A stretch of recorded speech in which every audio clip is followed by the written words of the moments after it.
There are over 850,000 people currently living with dementia in the UK, and these numbers are expected to rise to 1 million by the time it gets to 2025.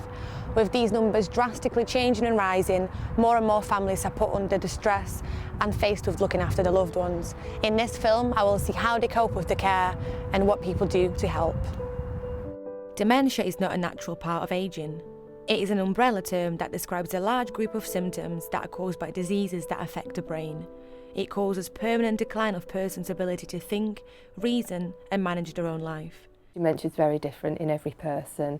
I think if you think about the disease progressing as a line on a graph, for some people their cognitive functioning, which might be memory, it might be perception, ability to remember facts, ability to recall names.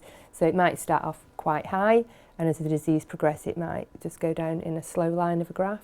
For some people it might be a really slow decline that you would hardly notice it. For some people it might drop down very quickly, stabilise. Some people it might be more like steps. So for different types of dementia you start to see different patterns, but for each person you'll also see a very unique pattern.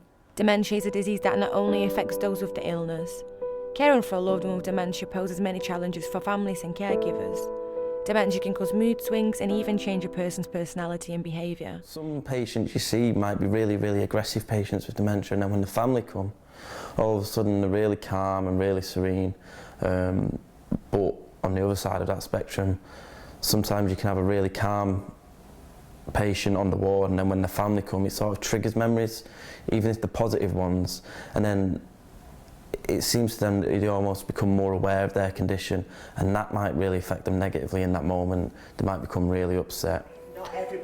Caring full-time can leave family members feeling socially isolated and having to meet hidden costs. However, there are many organisations created to support those faced with looking after their loved ones to help them through the difficult time. People change, so actually you see the deterioration of a person that you love and you can't do anything about it. So actually there's issues of grieving over the loss of that person before that person has died or passed away. So it's got a massive impact on, a diagnosis of dementia has a massive impact not only on the person but on the family itself. 2/3 of people affected with dementia live in their own home, and a high proportion of those living with someone else.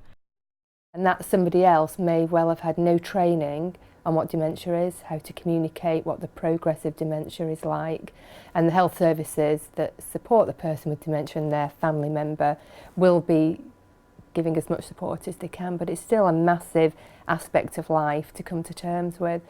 I think that we need to look at helping the carer, the family member, understand dementia more, the progress and how to communicate, even when the disease has progressed right to the end stage.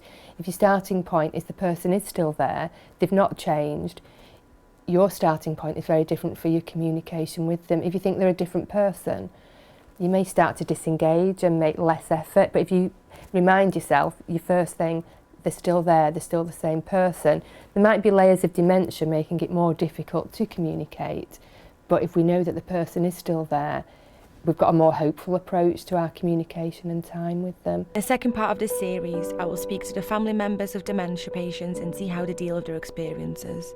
Joanna Sinkowska reports.